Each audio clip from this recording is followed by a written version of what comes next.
Spider-Man No Way Home.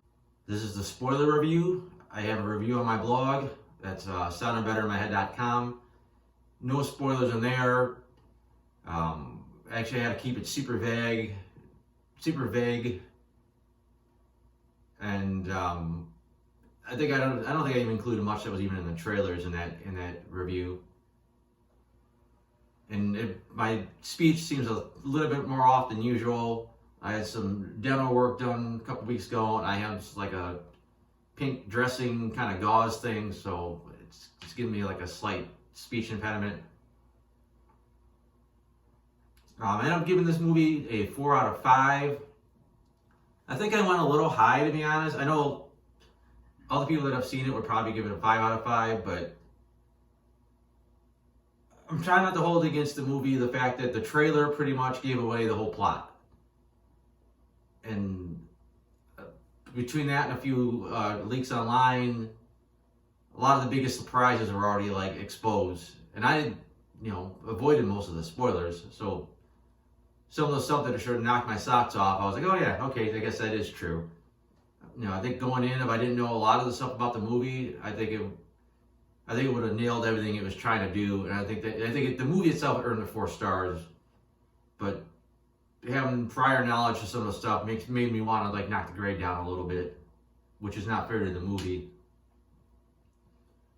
And like I just said, the plot, if you watch like especially the last big trailer, you know exactly what's going to happen in the movie.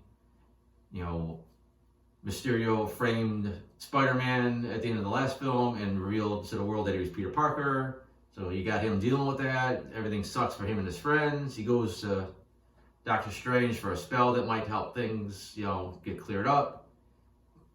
Peter keeps messing with the spell. If something goes wrong, and then characters from different Spider-Man films start showing up, and he doesn't want to send them back because Doctor Strange says they're all going to die fighting Spider-Man, and they're real realities.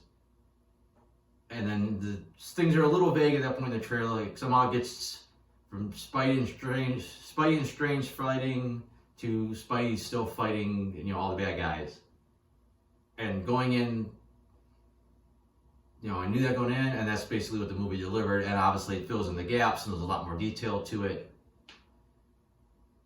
And of course, everyone speculated that the Tobey Maguire Spider-Man and the Andrew Garfield Spider-Man were supposed to be in it, and of course they were, which was pretty damn cool seeing it. A little disappointed that Tobey showed up in street clothes at first. And I was kind of worried that maybe he wasn't in shape to put on the Spidey suit again. They were going to not have him do it, but luckily that wasn't the case. As far as the execution of this plot, I think it was a little weak in points. It's funny because I thought it dragged at first because I wasn't that invested in the Spider-Man My Life Sucks Now because everyone knows who I am story. I just wanted to get to the, Dr. Octopus and all that stuff. But the longer it went on, the more invested I got into it. We got that awesome Matt Murdock cameo. And I was really into that story. I kind of wanted to see Spider-Man like straighten this out. Like, how do you clear your name or at least help your friends out? And I was invested in this story suddenly. And then it flips like, okay, now it's time for the Doctor Strange and all the magical stuff. So I was actually a little disappointed that it had to go that route. It took an intriguing story and basically used that to get into a whole, completely different story. And then, of course, once we get into that stuff, it's fun. You get all the villains showing up. It's, a lot of callbacks to those movies that they were in. There was definitely some plot holes. There's a lot of stuff with Electro that doesn't match up with what we saw last time. But it was nice to see him get revamped. Just about all the bad guys got like revamped looks, except for kind of the Lizard, who the CGI actually seemed like it looked worse since his last film. And Sandman didn't really get too much of an upgrade. Matter of fact, it was kind of annoying because they showed Sandman as kind of a muddy man the whole time. Like you never seen him turn back to his Flint Marko look the whole main part of the movie. Like I said, that stuff was fun. But the problem with this is it made all the action sequences feel rushed because they weren't like, it's like, okay, we just got to fight Doc Ock long enough to get to the next part of the story. We need to just fight Electro long enough to get to this next part of the story. Like they were just kind of like minor obstacles. You know, even though even the bridge fight at the beginning was cool between Spidey and Doc Ock, but we need to get to the part where he realizes he's, you know, not the real Spider-Man, and the story has to continue. It was, as I said, this all kind of felt rushed. And then I don't know, I just didn't think the execution was so great, where Spidey's trying to help cure all these bad guys, and obviously some of them don't want to be cured, some of them do, some of them just want to go back home, some of them don't. And it's kind of weird how they all just got on board, and then suddenly they kind of, half of them went back to being evil again, or just like fighting Spider-Man for seemed like no reason. Like especially Sandman. Sandman's like, I just want to go home. I'm really not a bad guy. And then he turned on Spider-Man, and then he was helping him. Then he seemed to turn on him again. Like just everyone was so inconsistent. At least most of the characters were kind of inconsistent. Aunt May death was pretty sad. You know, we've seen Tom Holland's Spider-Man in tears quite a bit, so to be honest, it seemed like it lost a little bit of the impact it normally would have. Maybe that's being a little jaded, but it's true for me.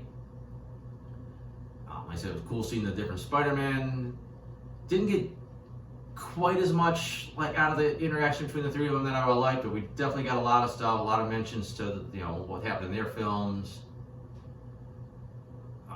The big action sequence with the Spider-Mans and the villains, as I said, just didn't quite click the way I wanted it to. Like, again, it was kind of rushed. It's kind of like, we just need to battle these guys long enough to give them these different cures that we made. And then even the big final Spider-Man, Tom Holland Spider-Man versus the Green Goblin was just so-so. We did get the surprisingly emotional moment of Andrew Garfield's Spider-Man being able to save MJ where he wasn't able to save, you know, Gwen Stacy, and just the acting on Andrew Garfield's part of that was, you know, perfect. You know, totally nailed, you know, the emotion of that scene. Not sure quite how I feel about Ned having some magical abilities. They might never ever do anything with that. They might not do anything with that again, but it worked for the plot of the movie. I was actually surprised how little of Doctor Strange there was, you know, for a good chunk of change of this movie. And it was a little weird that the only reason our Peter Parker didn't kill Norman Osborn is because Tobey Maguire's Spider-Man physically had to stop him, otherwise he would have killed him. And so we didn't get to see too much more resolution between Peter and Norman, you know, the Tobey, Peter and Norman, because, you know, they're the ones that had the story arc, and it didn't really get the catharsis I would have liked to see. But wasn't sure how I felt about the spell where everyone forgot who Peter Parker was. It's a little vague, and there's a lot of, like, I think, loopholes that kind of get opened up because of that. But it does set up for Spider-Man to be more of the classic Spider-Man, where, you know, he made himself almost the classic suit. He's living out of a shitty apartment. You know, nobody knows who he is anymore. A lot of people point out that this trilogy was almost like Spider-Man origin, where, you know, he had to go through a lot more stuff, and it was Aunt May dying instead of Uncle Ben that turned him into the hero that we know.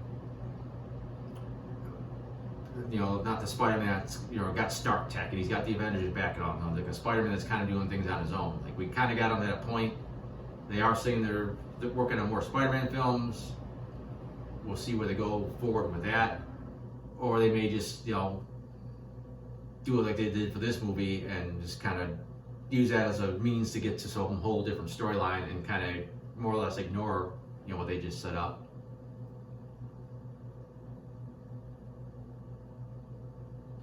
I said, I'm not going to jump into every detail. I just want to get some of the bigger stuff off my chest as far as this movie and what some of the stuff I thought worked and didn't work.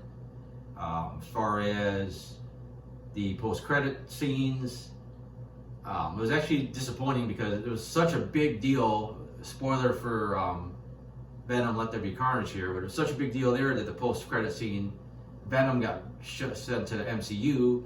Everyone's excited to see Tom Holland's Spider-Man go up against Tom Hardy's Venom. And this new post-credit scene, he's gets a quick rehash of what happened in the Marvel Cinematic Universe, and then he's shipped back to his own. You know, the only positive is they did leave some symbiote behind, which could be used for later MCU stuff, but you kind of lost that fun. You like, we finally get to see this Venom go up against this Spider-Man, and it looks like it's never going to happen now. And then the post-credit scene is realistically, it's just the first trailer for Doctor Strange and the Multiverse of Madness. I'm actually just a little disappointed they didn't put the title card up there so people knew this is this next movie instead of just saying Doctor Strange will return. But like I said, that's really about it. I didn't want to go too nuts on it. I said overall, I think it worked. I think some of the execution wasn't the greatest. I thought the action scenes were a little lacking. There was some good character interactions. There was some really good callbacks to the other Spider-Man films. CGI was fine for the most part. It definitely, you could tell a lot of it was CGI, and some of it was a little wonky. But other than that, like I said, I got the, I don't know why you'd want to read it at this point, but I got the non-spoiler review up there on my blog. It's maybe a little less rambling than this, but that's up there. I got other reviews on there. I'll have more reviews coming in the near future. I got my comic strip on there. That's all at soundandbettermyhead.com. Now, thanks for watching.